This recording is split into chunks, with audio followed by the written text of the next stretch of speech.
Listen closely tonight. Every clue you need will be placed in front of you, not hidden off-screen, not saved unfairly for the ending.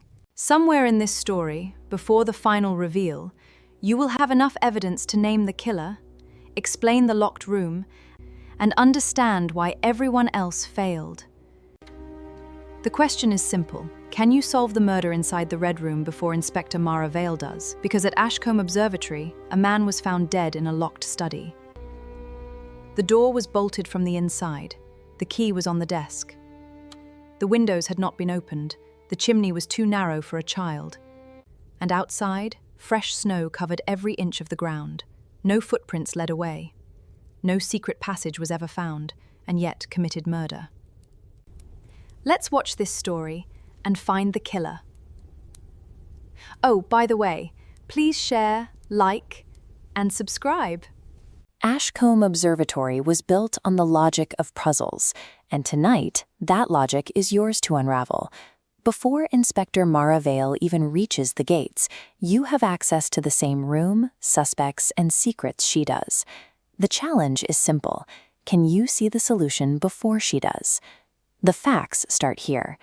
Elias Vane was found dead inside his private study, a place the staff called the Red Room.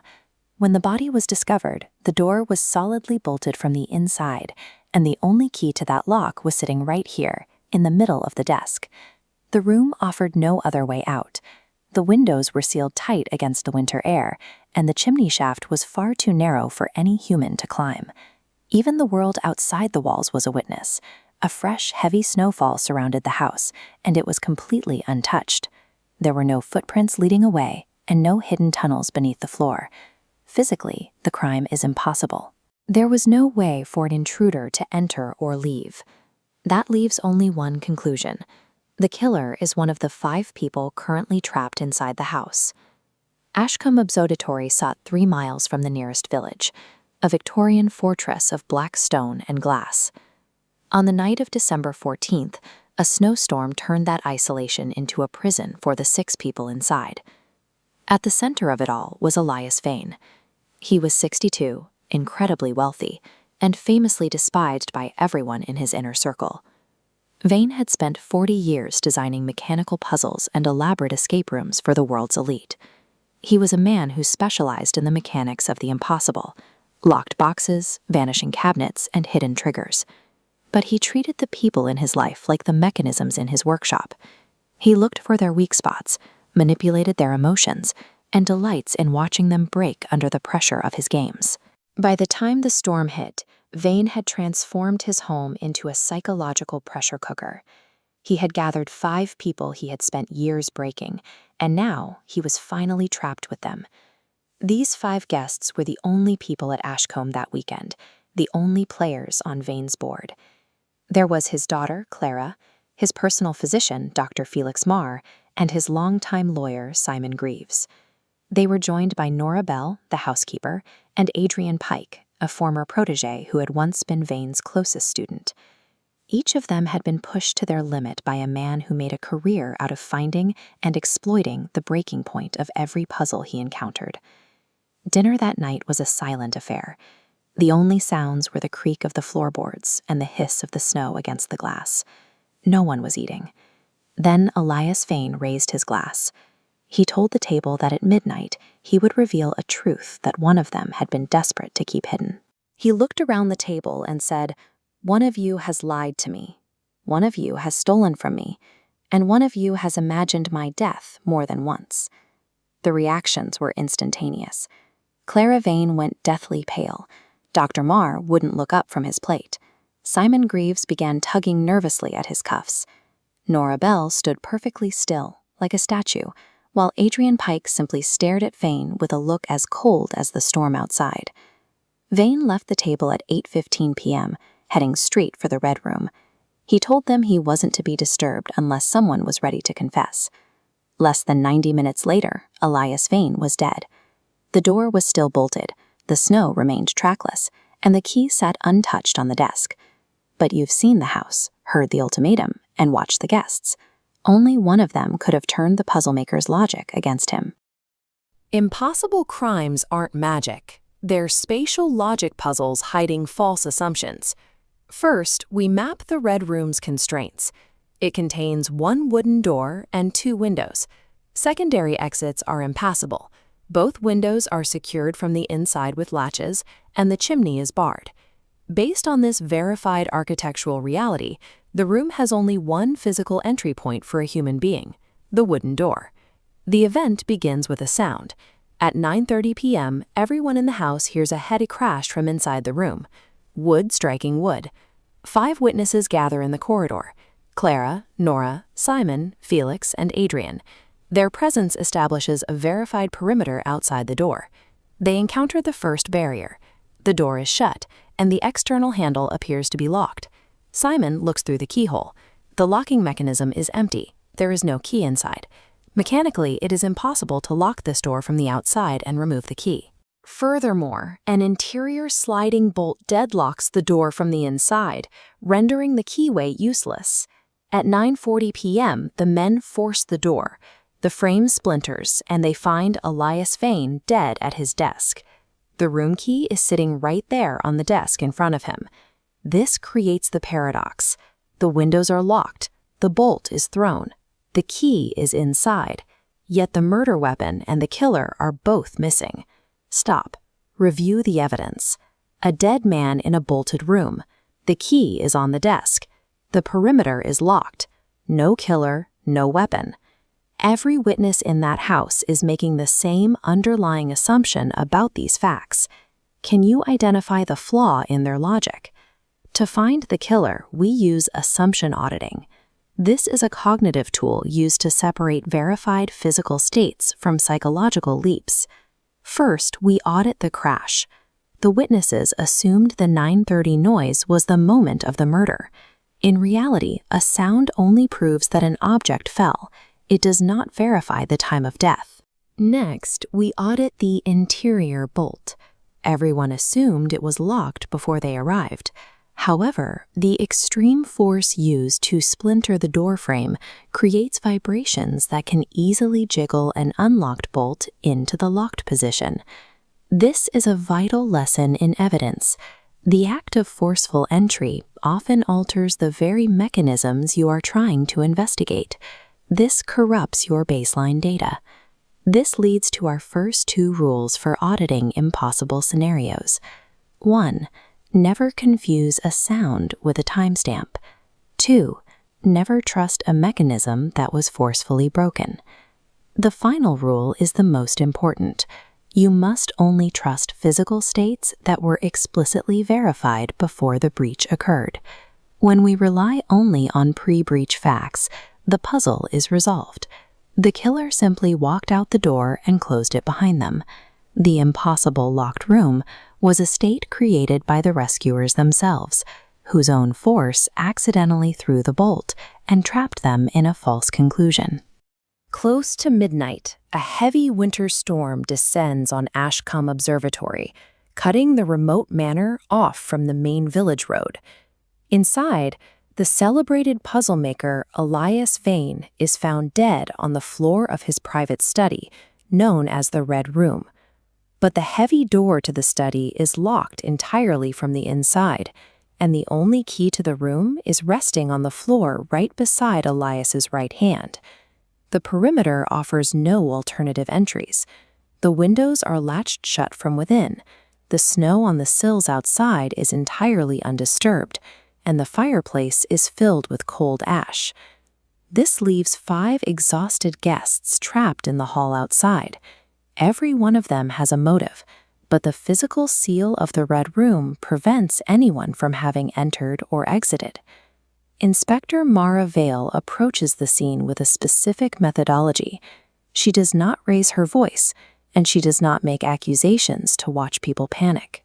She observes and she operates on a singular principle. She distrusts impossibilities. To Vale, an impossible event is a deliberate psychological trap. Her goal is to ignore the spectacle and dismantle the scene, fact by fact. Vale stands at the threshold of the untouched crime scene. She ignores the panicked guests in the hall and looks first at the body, then at the desk, and finally at the door. Before entering, she asks a single question: who touched the key? The guests confirm it has remained exactly where it was found during their break-in. The main lock is ordinary. The interior security, however, comes from a brass sliding bolt fitted horizontally across the door. Engaging it requires a human hand to push the bolt smoothly into the metal bracket fixed to the frame. Crouching near the lock, Vale spots thin, pale scratches carved into the wood directly adjacent to the sliding bolt. These fresh marks sit at an angle unmatched to the horizontal motion of a human hand. The bolt was moved by an entirely different kind of force. Vale moves away from the door to methodically check the room's perimeter, treating the space as a process of elimination.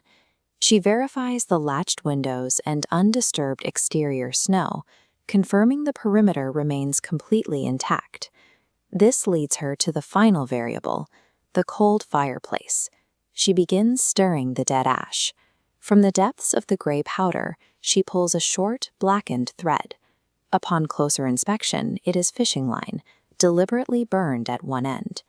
The killer looped fishing line around the bolt, feeding the ends under the door. From the hallway, pulling the line taut dragged the bolt shut, creating those scratches. They burned the tether, and the remaining line dropped into the fireplace.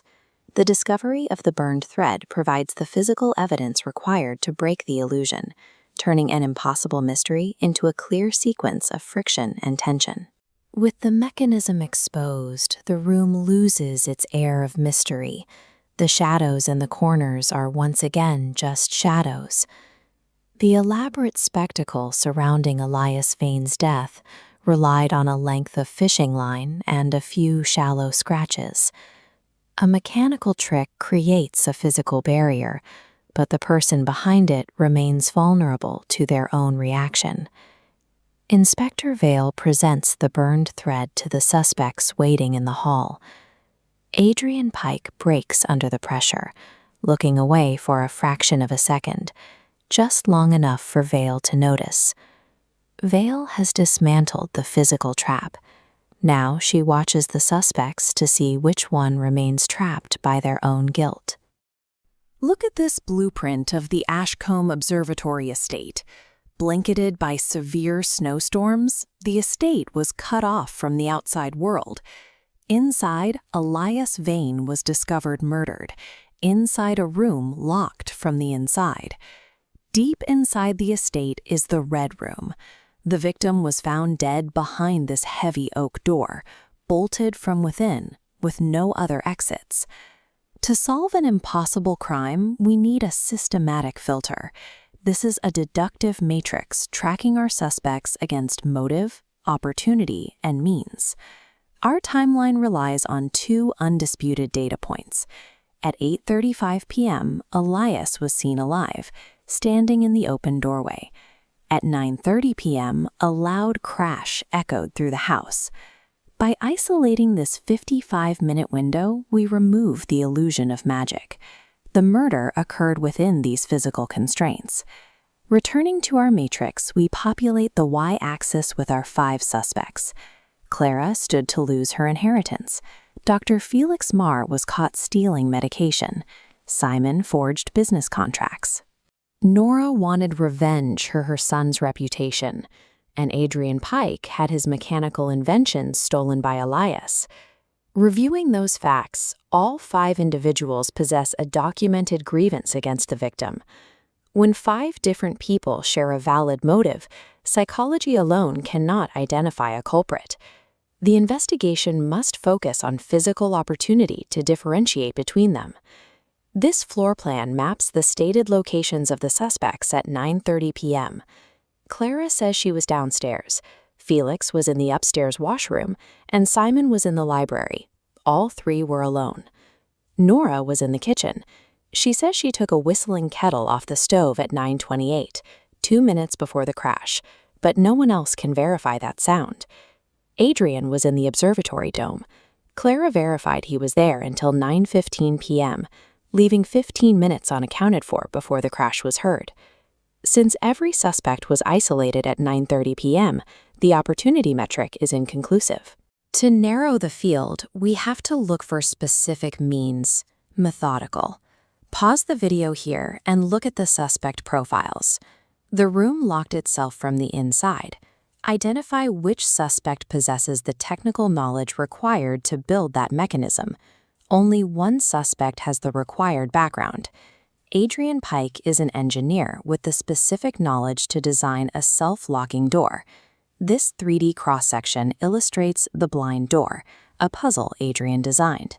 Inside the door is a spring-loaded latch with a delayed action mechanism. A person can exit, close the door, and the internal timer eventually drops the latch. The room locks itself minutes later.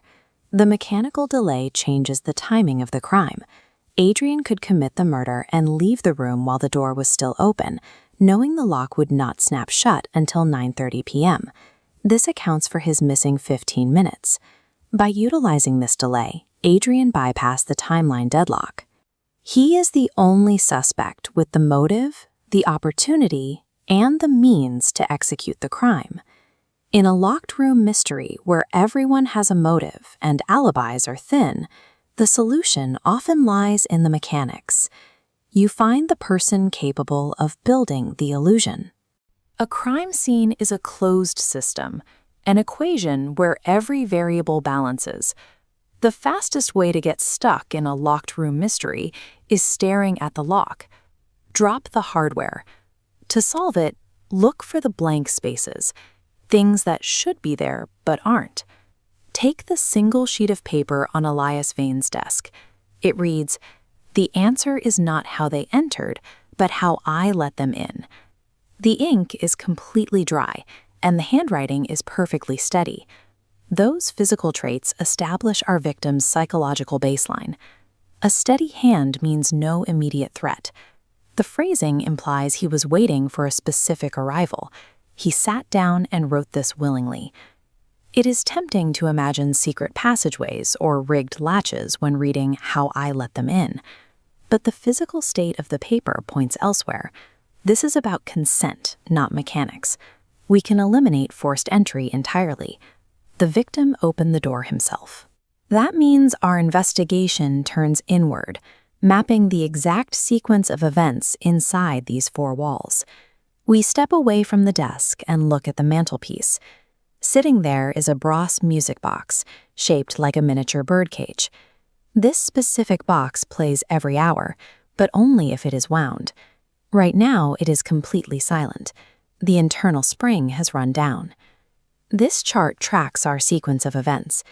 The music box dial stopped at exactly 9:30, giving a rigid chronological anchor.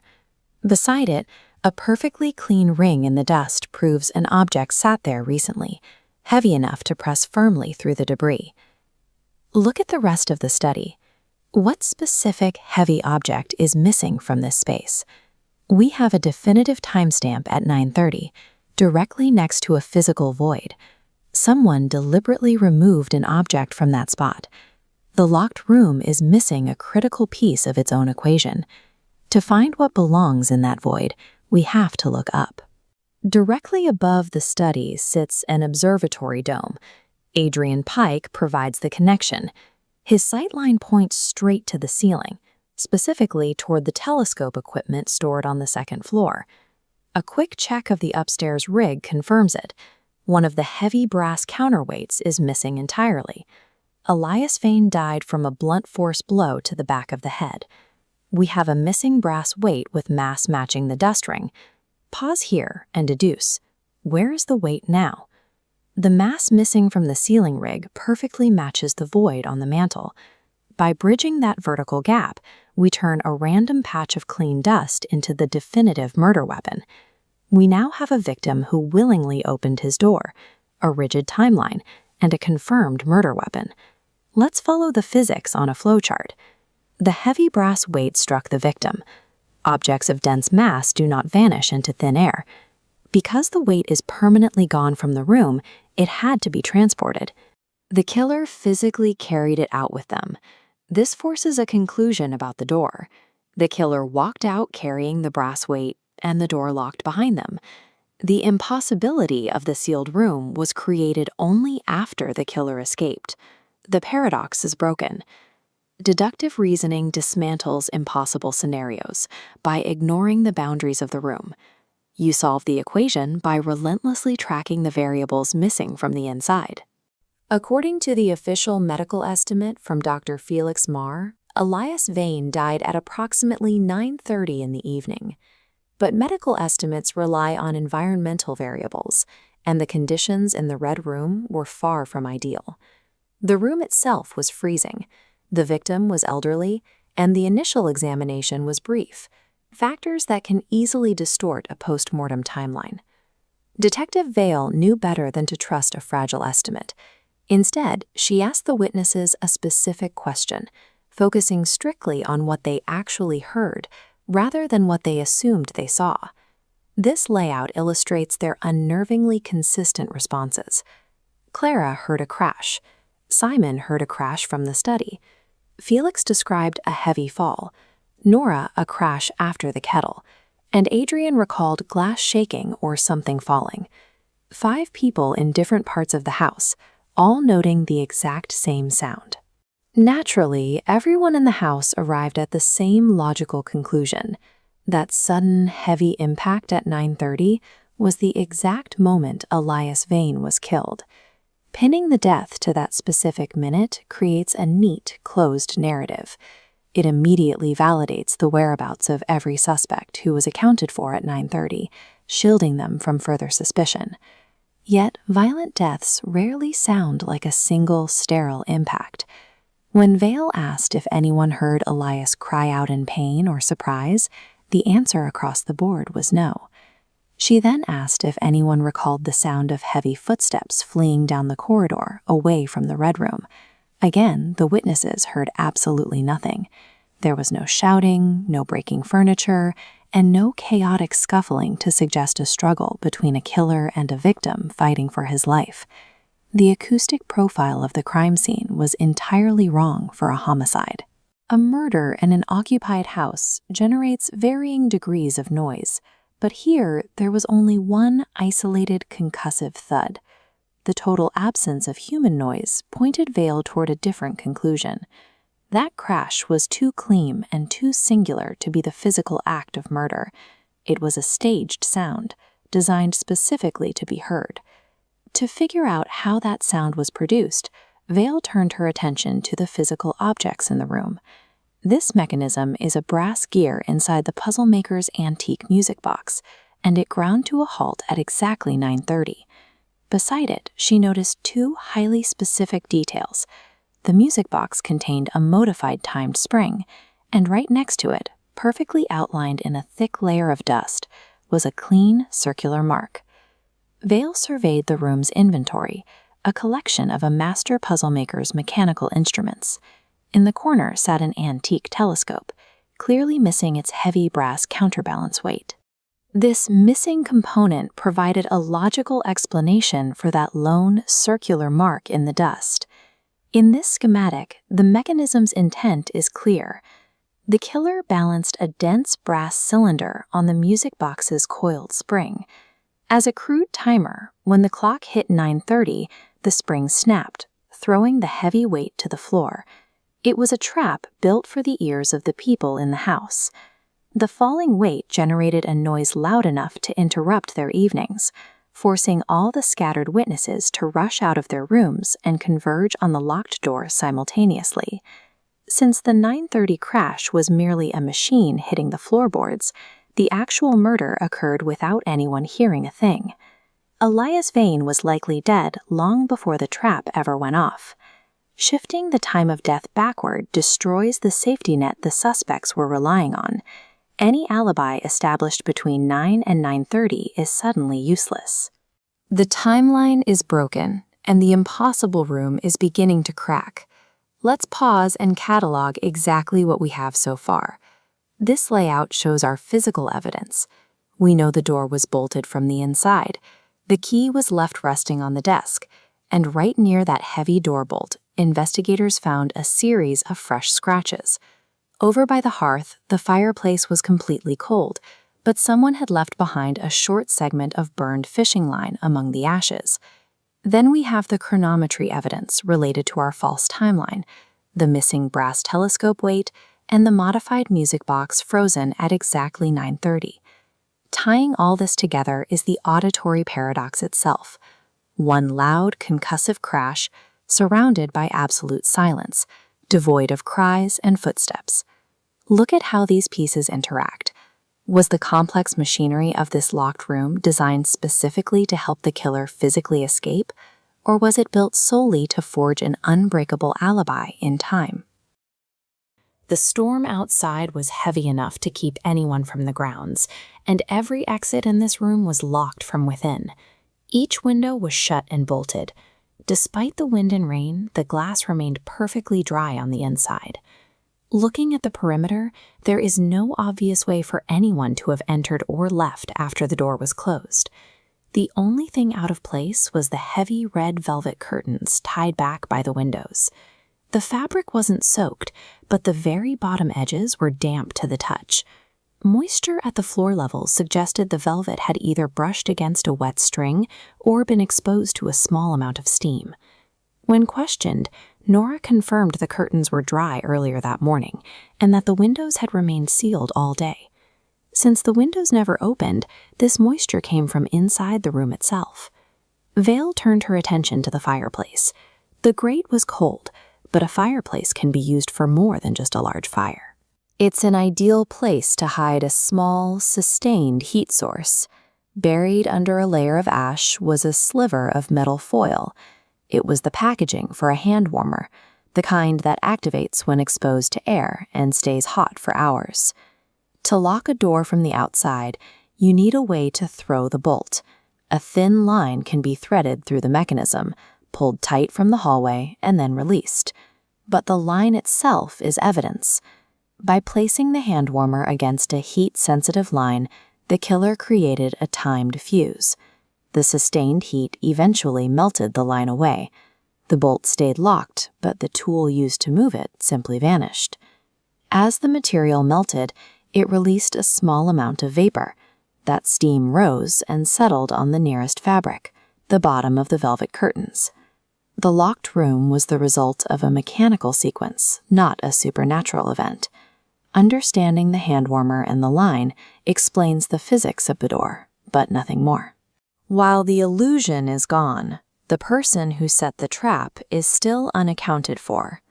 To find them, Vale has to look at the moments before the door was ever shut. She needs to know who Elias let into his room that evening. The mechanical puzzle is solved. Now the search for the killer begins. This 3D wireframe schematic maps out the spatial paradox of the Red Room. We have a heavy wooden door, a dead man inside, and the room's only key resting completely untouched on a nearby desk. Focusing on the door's internal lock mechanism, we locate the primary point of friction. The heavy sliding bolt is fully engaged from the inside. Watch the bolt slide into place while the hallway remains completely vacant. This is the core mechanism of a blind door, an architectural puzzle engineered to seal itself shut only after the occupant has already exited the space. Solving a locked room scenario requires discarding the illusion of magic and instead reverse engineering a specific, deliberate sequence of physical and psychological manipulation. This physics simulation models the inciting action. A heavy brass telescope cylinder drops and strikes the target from behind, transferring lethal kinetic energy. Notice how the diagram now tracks a first responder's line of sight entering the space. It locks immediately onto the key resting on the desk. This visual cue forces the immediate assumption that the door had to be secured from within. Looking at the internal gears of the room's music box interlocking with a clock face, we see a pin set to exactly 9:30. This mechanism is rigged to trigger a loud crash at a highly specific moment, long after the killer has left. This graph plots out chronological friction, the actual time of the physical strike, and the time the outside world hears the crash diverge onto two completely separate tracks, separated by a wide gap. By hacking the timeline to separate the actual death from the perceived death, the architect secures an airtight alibi. With that window of time guaranteed, they are free to execute the mechanical bypass of the lock. This macro-level wireframe demonstrates the physical routing of that bypass. A length of high-tensile fishing line loops tightly around the cold iron of the sliding bolt. Following the vector, the line snakes down against the wood grain and makes a sharp 90-degree turn, slipping straight through the tiny gap underneath the door. Shifting to the exterior corridor, tension is applied to the line. Pulling it from the outside drags the interior bolt perfectly into the secured position. How do you retrieve a looped cord trapped beneath a heavy, locked door without opening it back up? Think about the physical properties of the material trapped underneath. The solution is thermal degradation.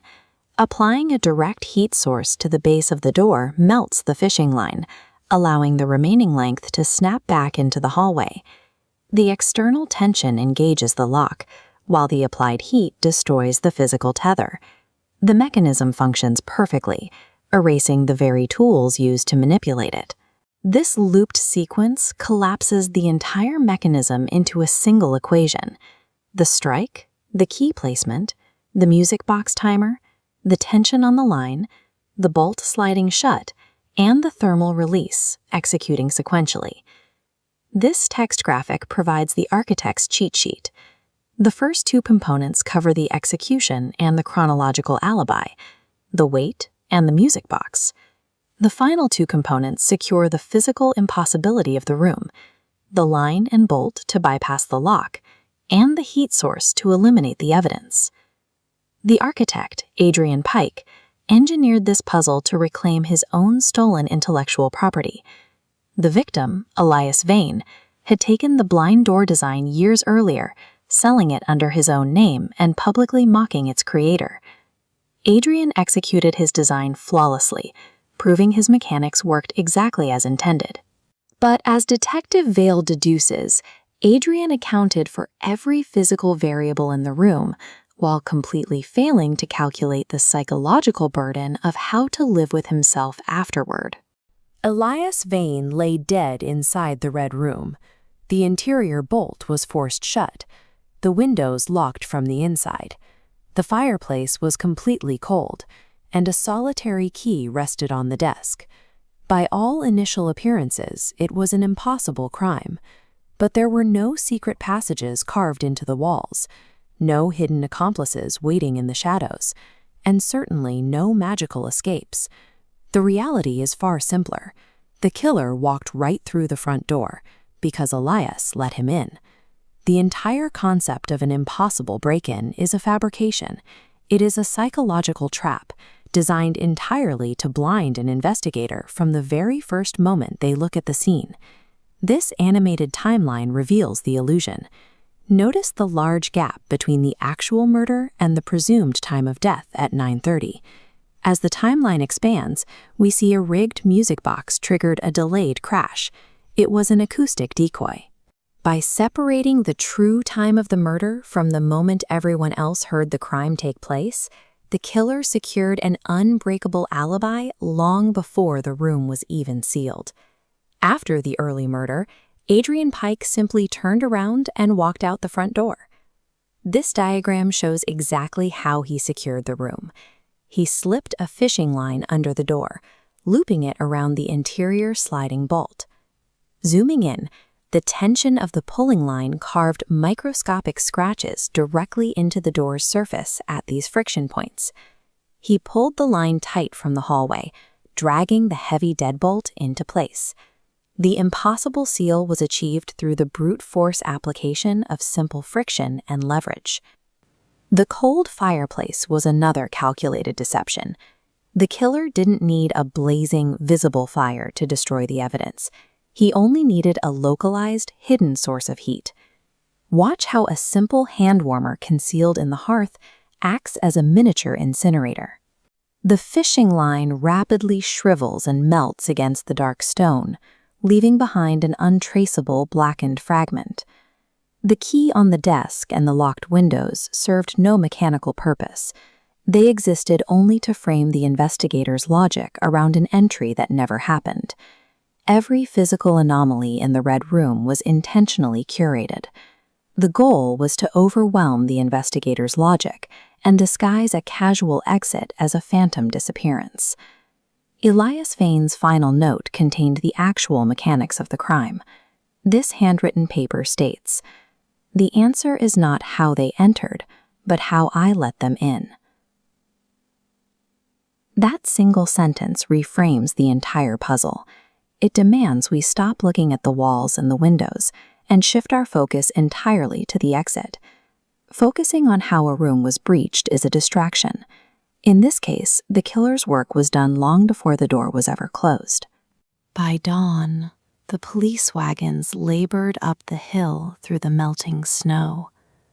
The morning light stripped away the observatory's imposing shadow, revealing nothing more than a damaged, aging house.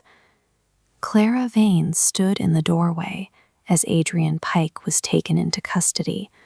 Her expression held no forgiveness, but she also didn't look surprised.